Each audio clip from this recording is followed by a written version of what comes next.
Good evening, committee, council, and mayor. I'm Heather Davis, planning consultant with the city of Oxnard, and I'm joined this evening with Jenny Gastelum with Placeworks, who's our housing consultant. This evening, we'll be giving a presentation on the 2021 through 2029 draft housing element. Emilio Ramirez, the city's housing director, is also available this evening to answer questions you may have. Next slide. The city's sixth housing element is a required element of the general plan. The housing numbers used in the housing element are referred to as the Regional Housing Needs Assessment, or RHNA, and they are set by the Southern California Association of Governments. The housing element is required to be reviewed and certified by the California Department of Housing and Community Development, or HCD. The housing element covers an 8-year state-mandated schedule, which in this instance is for the years 2021 through 2029. The housing element is required to be adopted by the City Council no later than October 15th, 2021, or the city will be out of compliance with the state housing element law and subject to consequences such as limited access to state funding and risk of lawsuit. Next slide. Next slide, please. In terms of the next 8 years in the RHNA cycle, which covers the years 2021 to 2029, in Ventura County, the RHNA allocation is a total of 24,452 dwelling units. The Oxnard's RHNA was 8,549 units. And while the city of Oxnard's population is approximately 25% of the overall county, the city received 35% of the RHNA allocation for the next 8 years. So, next slide.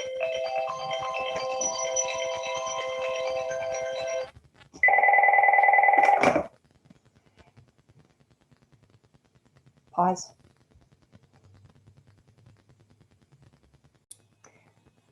The RHNA allocation for the next 8 years cycle is laid out as follows. The total of, as mentioned, was 8,549 dwelling units that the city is required to accommodate. The RHNA allocation is divided into a variety of income categories as identified on this table.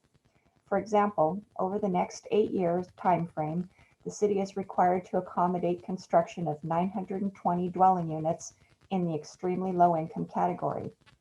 The income limits shown in the right-hand column are set in May of each year for a family of 4 in Ventura County. Next slide. The city's work on the housing element began back in January of last year when the staff met with the Housing and Economic Development Committee and received direction from that committee on local preferences and inclusionary housing. The direction from that committee was that the city's inclusionary housing ordinance would be looked at over the next 8 years. Particularly, the direction was to continue with the city's 10% inclusionary ordinance for projects with 10 or more units, and for urban village areas, 15% of the units would be restricted as affordable.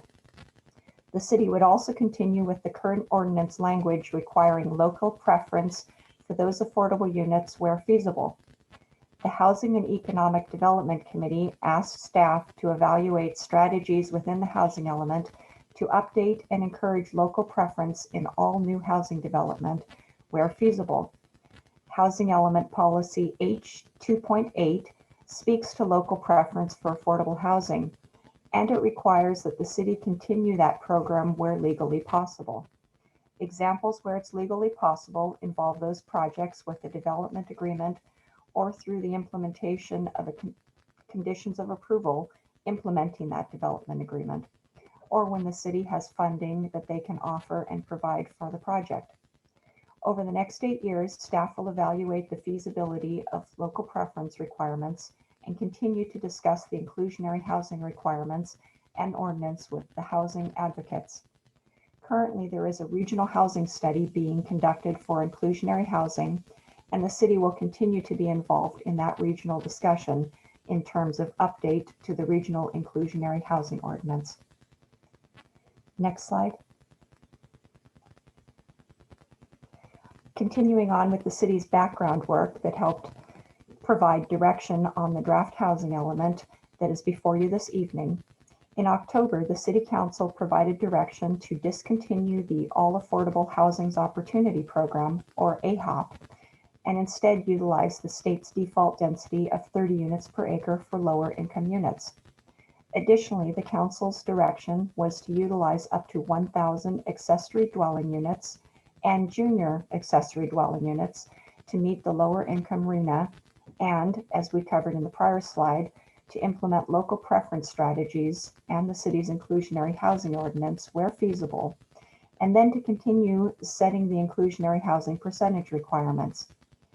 Finally, there was a reference to a study and adoption of a potential program for housing in the Business Research Park areas and in select other commercial centers. The Council also directed staff to look at areas known as the High Quality Transit Corridor, which is from Highway 101 down Oxnard Boulevard. Items 5 and 6 on the slide speak to the study's housing opportunities in the High Quality Transit Corridor, as well as specific BRP areas and selected commercial centers. Next slide. On March 9th of this year, the Housing and Economic Development Committee provided direction on a new program that staff had identified as a result of staff's site inventory work that will be covered later in this presentation. The direction during that meeting was to develop an institutional housing program. What that means is that the city would review vacant and underutilized parcels associated with institutional properties, such as schools, churches, hospitals, and lodges, and consider opportunities for housing on those types of parcels over the next 1 to 3 years. Housing opportunities could include supportive housing, affordable housing, or shelters with existing assembly or institutional uses. Over the next 1 to 3 years, if the city determines that this type of program makes sense for the community and that there is need for additional housing units in these areas, the city will create development standards to encourage and facilitate housing on this type of property. Next slide. On March 24th last month, the city conducted a community workshop and received input on the draft housing element that is being reviewed this evening. The community raised several questions which are summarized within attachment B of your packet, along with staff's responses. The comments generally pertain to the continuation of the AHOP zone and what will happen when the AHOP program is replaced. How does COVID impact the housing element? What recommendations are there for streamlining? There were also a number of questions pertaining to farm worker housing and the need for robust policies and programs to support that type of housing. There were also questions regarding accessory dwelling units and junior accessory dwelling units. There was a question on the sufficiency of the RHNA buffer, which is the number of units above 2,911 lower income RHNA allocations. There were also questions about parking, how parking requirements impact affordable housing production, and what options are available to reduce parking impacts. As mentioned, responses are summarized in attachment B. Next slide, please.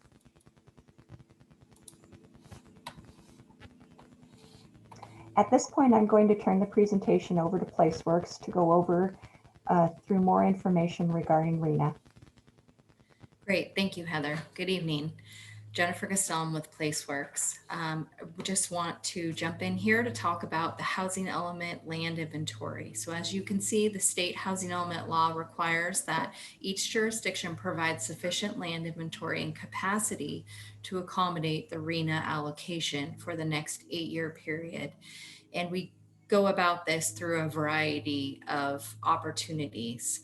You can see that in this table, Oxnard has identified adequate sites to meet the 8,549 unit allocation. The state also recommends that the city identify a surplus, about 15% more site opportunities to develop the the arena in cases that projects come in that are not necessarily affordable. So as you can see, we are using ADUs, as Heather spoke about. We're relying on vacant sites to accommodate the arena, as well as sites that are non-vacant. And non-vacant sites mean sites that could potentially have a barn or an existing structure on it, but is not completely vacant, but is developable with some changes on the site. We've also included projects that plan to be annexed into the city over the next 8-year period. And again, as I mentioned, the surplus has to do with being able to accommodate projects that come forward that might not be affordable, but that you want to see developed. So there is enough sites to accommodate all the land. I'm going to get more into what that looks like. Here's a map. As you can see, this map is figure S1 from the sites inventory from the draft housing element. The inventory of all of these specific sites, and I apologize because this map is quite hard to read on this screen, but tables A, B, and C of the draft housing element have identified the APN, the existing use, and the number of potential units that could be accommodated and suitable on each one of these sites. And you can find that in the draft housing element. And also, as you can see, the land inventory shows that the city is planning on accommodating its arena numbers throughout the whole community. There is not one area that is concentrated, and that was done strategically to make sure that there is opportunities throughout the whole city. Some details on what this land inventory actually means and how we get there. So as Heather spoke previously about the default density of 30 units an acre. This means that if there is land that is zoned at 30 units an acre by density, the state assumes that it will be affordable to lower income households. And then the next, so that is why that state has set up the 30 units an acre. And that is why we use that as a basis, because that means there's less analysis that is required. The term by right, meaning no discretionary approval, is another term. So when we're counting sites that have been counted in 2 previous housing elements. So as previously mentioned, this is the 6th update of the housing element. If we are including sites that were included in the 4th cycle and in the 5th cycle, then we have to identify that these sites are allowed, that development on these sites would occur by right, meaning they would be approved through the planning department if a project came in that was 20% affordable. So a project can come in that is not affordable, and that would meet all the standards and be developed through the planning process. However, we have to add this by right to make sure that if a project comes in at affordable, then it could incentivize the actual development. If city zoning on lower income sites is placed prior to this, so that was prior to 2021. Again, it is not a requirement. It is what is, it's just another option to help incentivize development. I'm going to actually go into a couple of sample projects that are included in the land inventory. And again, this is more detail in the housing element. This site that you see here on slide 12 is actually 2 different sites. These are examples of new housing element sites that are included in the land inventory. They're zoned for BRP, which was Business Research Park, which Heather mentioned. We are discussing allowing a affordable housing overlay zone that would get us to that default density of 30 units an acre.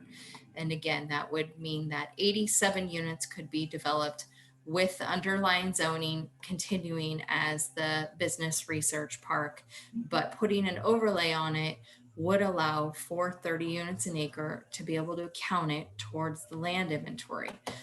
In addition, the owner is interested in developing assisted living and senior apartments that could be allowed with the overlay. This next slide is a non-vacant limited manufacturing site. It is 2.92 acres.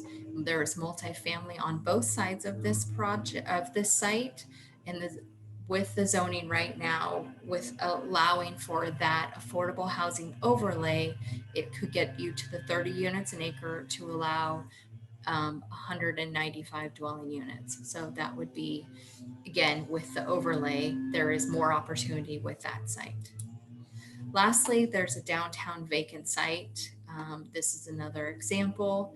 An overlay is actually not necessary here, and there's a proposed project of 86 dwelling units, all affordable and ground floor commercial.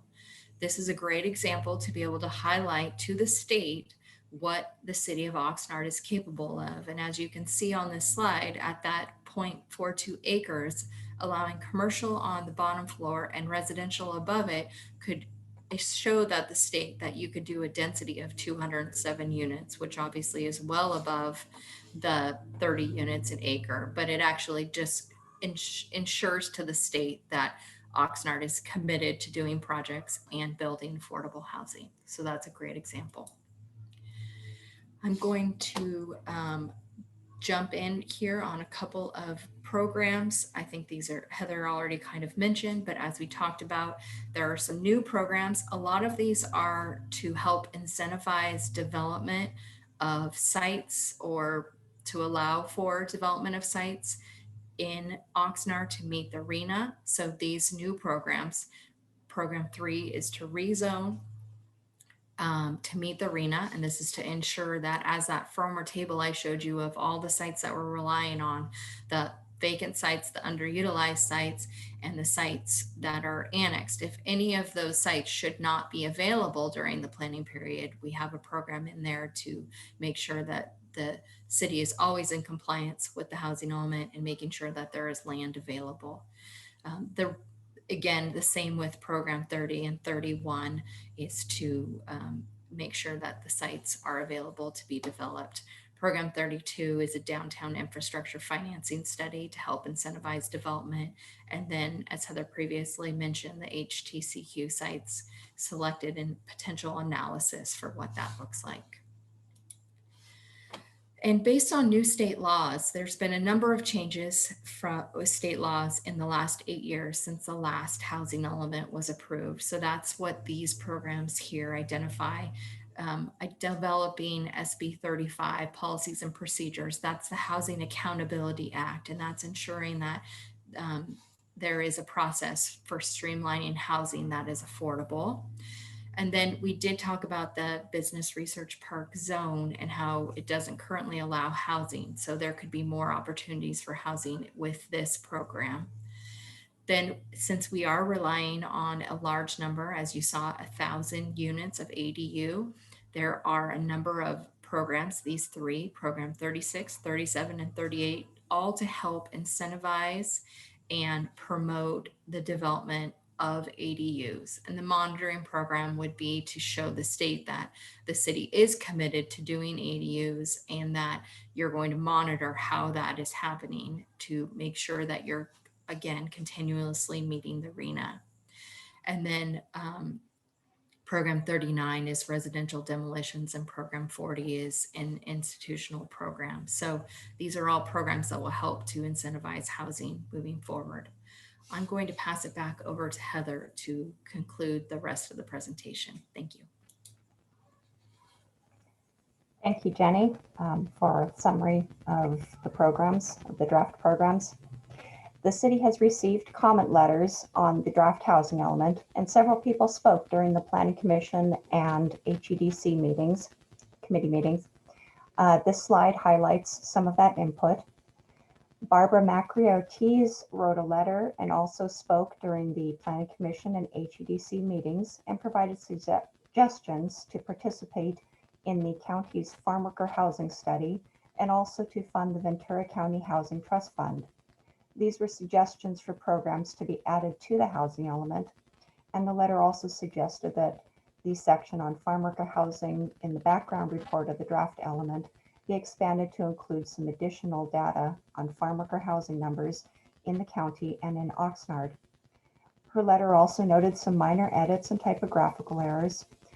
The council is considering this evening adding these two programs that were requested. Both programs would require funding and funding commitments.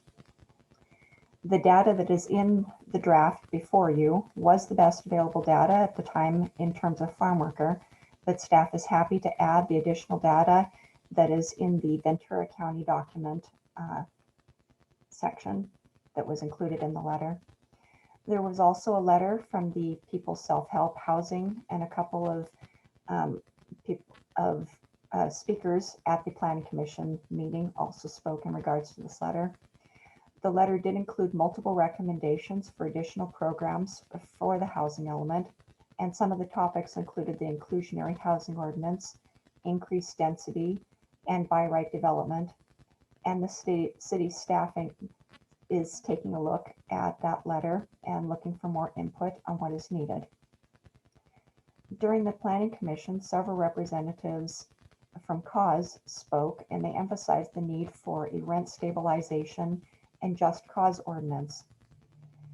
The city has also received a letter from the Ventura County Coalition of Low-Income Housing Organizations and Advocates, which spoke to many of the same programs recommended by other advocates, and recommended the city conduct an annual workshop with affordable housing advocates and developers to discuss the city's annual progress. The city held a hearing for the annual housing element report on March 30th, 2021. This process could be expanded to include a public workshop format to revisit and update the housing element programs. Next slide. On April 1st of 2021, the Planning Commission held a public meeting to review and comment on the 2021-2029 draft housing element. At the end of the meeting, the Planning Commission voted to recommend the City Council send the draft housing element to HCD. They also added to that motion a recommendation for the City Council to consider participation in 2 County of Ventura farm worker housing programs and consider developing rent stabilization and just cause ordinances. Since the Planning Commission action, staff learned that the Housing Department work plan includes consideration of rent stabilization and just cause ordinances. The Housing Department has met with cause several times to discuss the state's recent rent stabilization and just cause ordinance that became effective in 2020. The Housing Department has also attended cause organized virtual community meetings to listen to community input on development of related ordinances.